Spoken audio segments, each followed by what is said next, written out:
Hello everyone, welcome to my channel. I'm Bets Golden. Today I am jumping right in, making some winter themed, Christmas themed cards with the brand new Simon Hurley Lunar Paste. He has 3 new colors out that coordinate with his ink beautifully. A dye ink, you're going to see how this all works. And I am going to I wanted to make the sample, but I decided to do it right here on the card front because I sometimes end up making the sample and then I just throw it away and I'm like, I don't want to do that this time. I want to really utilize everything and have no waste. So I am first laying down the coordinating dye ink, and I'll have everything listed for you down below if you're interested in knowing all of the names. I think this is Game Over, and then I'm using Fake Plant and Midnight Snack. So the Game Over is like the burgundy, Fake Plant is like the beautiful dark green, and Midnight Snack is that gorgeous dark blue, like a midnight blue. So anyway, I'm just going to lay this down first, and I'm going at an angle because the stamp front that I want to use on it, or the stamp I should say I want to use at it, well, you'll see. It's pretty cool. Anyway, as I'm finishing this up, let me just tell you a little bit about Lunar Paste. I really enjoy Lunar Paste. It's a texture paste with a smooth, glossy finish. It's like a metallic-y, but Simon Hurley's are colored, and they coordinate really nice with his dye ink. And what makes dye ink so nice is it's water reactive for a little bit after you lay it down. So once you lay it down on your paper, you can actually move it around with a little bit of water. Just make sure that you dry it thoroughly, both the front and the back. That way the water won't seep back up and ruin any of your stamping that you do on top of that. So now I'm just taking that beautiful Lunar Paste, and again, this is a metallic, gorgeous, colored, textured, shiny paste. I just love it. And I'm laying it down right with the coordinating colors, and I'm just going to smear it. Again, I'm just creating a sample. I just want to see how it works. Now, obviously, if you like to create samples of your mediums to refer back to, this probably wouldn't work for you if you're going to give the card away. You do want to create a legit sample. That's not how I work. I just see, oh, look, it matches good. I'm good to go. I make a mental note, and then I go on my merry little way. Using the tool right here, and voila, it matches perfect. I just love it. Look how pretty that is. Also, one thing I really like about this paste is it dries relatively quickly. A lot of times paste can take forever and a day to dry, but this dries rather quickly.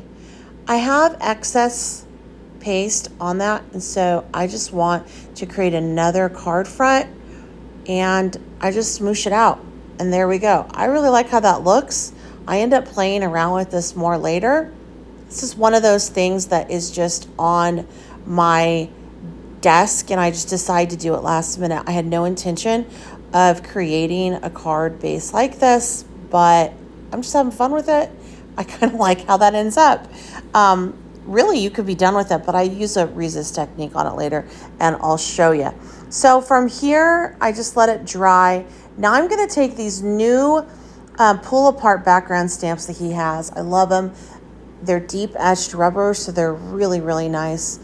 And you can pull them apart. So you can use a part of the stamp, or you can use pieces of it. A lot of times what he does is these stamps that are strips, you can pull apart a strip, and then the individual images, he'll have 2 or 3 pieces that you can pull out and also individually stamp. Really clever. I like it because I feel like you get a good bang for your buck. It's like you get 3 different stamps for the price of one, and it all fits in a nice little container, you know, so I think it's really great. I am using my, gosh, I forgot what this is called. I'll have it down below. It's by Wendy, but I wanted to line it up on the card at an angle, and I can get my angles goofy if I try to do it by eye. So I'm just using the magnetic ruler on this. I think it's the Art Station by Wendy. I'll have it for you down below. Anyway, it comes with a ruler, comes with the magnets. I like those magnets too because they're felt so they don't pinch my fingers. So I never hurt myself, and they're very strong.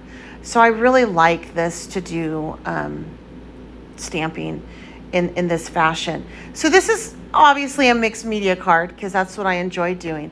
On my channel, I do a lot of mixed media, so naturally mine is going to have a mixed media element to it, which I really appreciate about Simon Hurley stuff because I think it lends itself well to clean and simple, but it also does nice with these mixed media. So yeah, I really like how his stuff works. From here, I want to go ahead and put it into my Misty and stamp my sentiment. And I'm just going to do it randomly all over the place. And I'm going to use that stamp right in the center there. So it's going to be a fun card. Anyway, if you haven't subscribed to my channel, I hope that you consider doing so. I try to release a video over here once a week on Thursdays. And if you like this video, give it a thumbs up to make the YouTube algorithm gods happy. If you have any questions or comments, please leave them down below. I did end up having to take it out of the Misty, and I just put it on a foam sheet because I couldn't stamp because of the lip on the side of it. But I needed that foam sheet since I am using a clear acrylic stamp. Whenever you're using clear acrylic stamps and you're not getting that perfect stamped image, it's probably because you don't have any cushioning underneath it. So always put it on a foam sheet. You don't have to worry about that with your rubber etch stamps because those have a cushion to them. But these clear ones, the pros of clear is you can see exactly where the stamp is going to leave the mark, or it's going to stamp, but and there it is finished. You can't see it doesn't. You need to have some cushion so you can get a clear, crisp image. All right, so for this one, if that made any sense at all, this one I'm going to go through with those same colors again, and I'm going to use a resist technique on it. So I'm just going to pop in some colors in random spots, and you'll see what I do once I get this all colored in. Have all my ink laid. Now I'm just going to take and buff it off with a little bit of water, and voila, it did a resist technique. So that's really cool with this as well. But I'm not done with it yet. Of course, I gotta, glam it up some more, set it aside. And as I'm thinking about what I'm gonna do with that, I pull out this stencil that he had released a while ago, and I'm going to put down some of the paste for my poinsettia. I want this to have some pretty dimension to it, and so I'm just going to pop that on using that tool there.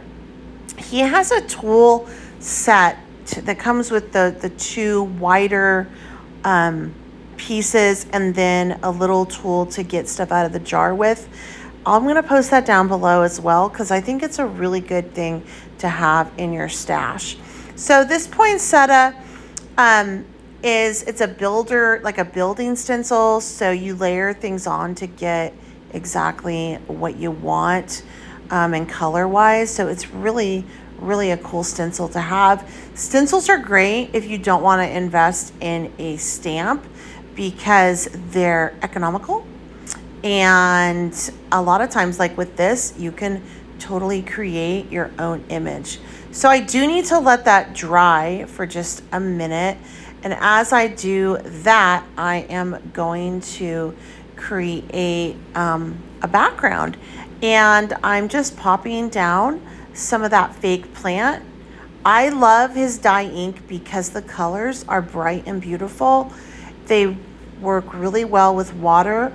Plus, I don't feel like they blend to ugly colors, because sometimes when you use a warm and a cool tone and you try to blend it together, or secondary colors from those color families, you end up getting mud. And I don't think that his does that as bad. I don't know why, but I've never gotten mud from his colors, and I have gone and like blended the entire rainbow on a card and never had it. So I really enjoy these, and I don't know what makes it so special.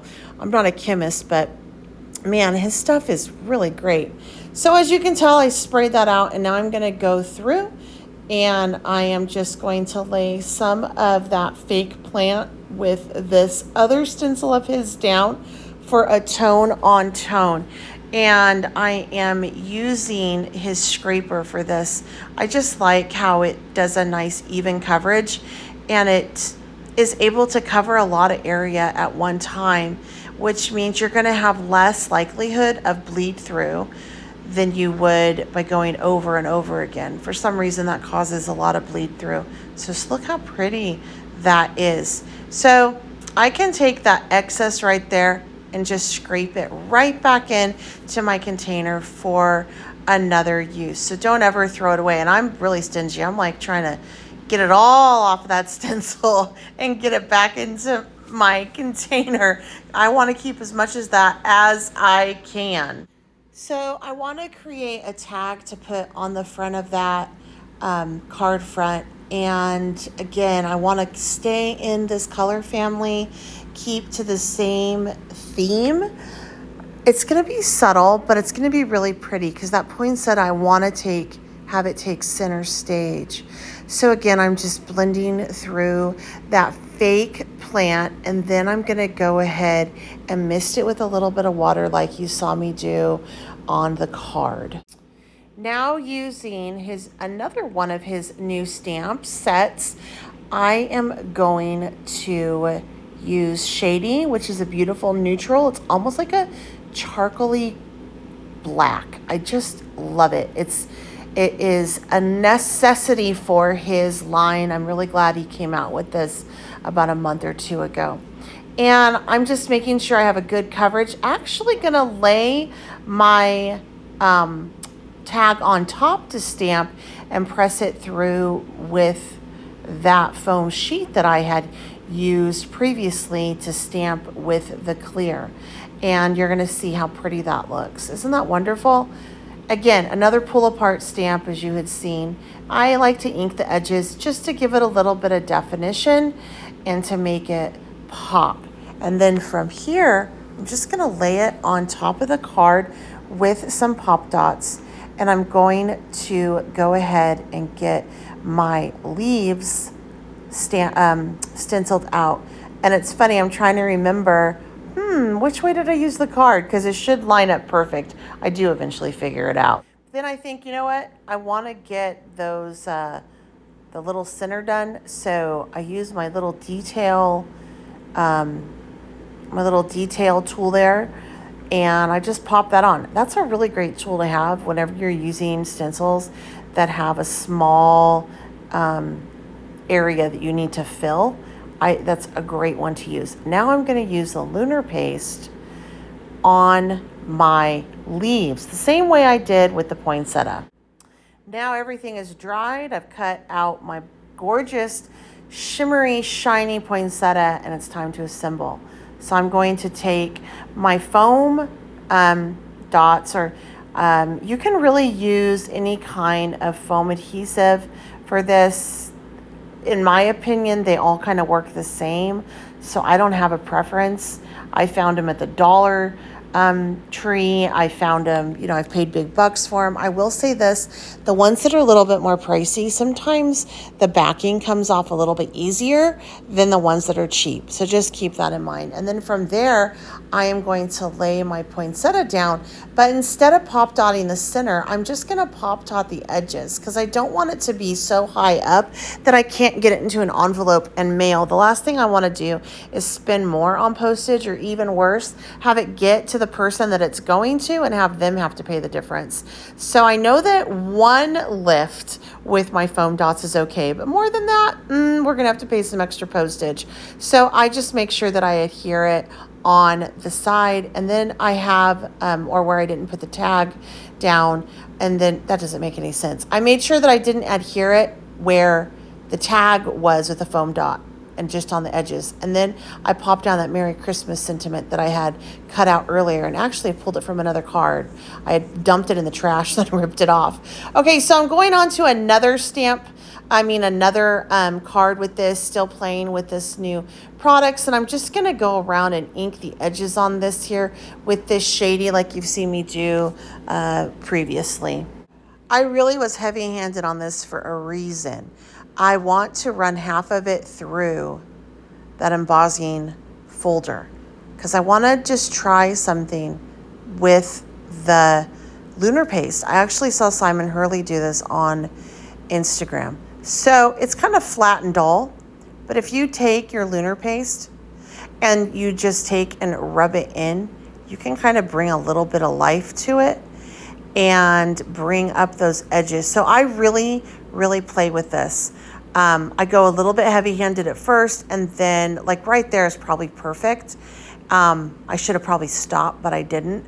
So I go in with all the Lunar Paste. I'm just playing. You know, that's what it's all about sometimes, is just playing. And I will show you what it looks like at the end. I really, really love that end result. So after I had added every color on top of it, let it dry, I found the Distress brush, and I went over and started to do a dry brush technique on top of it, and that popped off, like it popped, made the raised portion of it pop. That's what I meant to say. Look how pretty that is. So I ended up really liking this, and again, I let it dry, and I just dried off that brush as much as I could and went over it lightly just to hit those raised edges. And it definitely is a cool technique. So I encourage you to play with this in this fashion and just see what you get. I think it's so much fun, and I'm going to do this more often. Probably not on video, but look how cool that is. It's such a neat background. All right, so that's the card. We're going to go through and show you the cards right here. That's the first one that I made. That's another one that I made. Remember that background that I was like, whoa, I'm just going to make this. Well, there you go. I ended up with that. And then finally that third one. And then off screen, I did a couple more. This one I used the white metallic paste by Ranger. Love that one. And then that's just a fun one too with Simon Hurley's new winter line. Penguins are my favorite animal, so I really enjoyed this. And then finally, a really simple one. I certainly hope you enjoyed this video. Make sure you come back and see me again and hit that notification bell so you can get notified every time I have a new video coming out. And again, I'll have all the supplies for you down below. Until next time, happy crafting.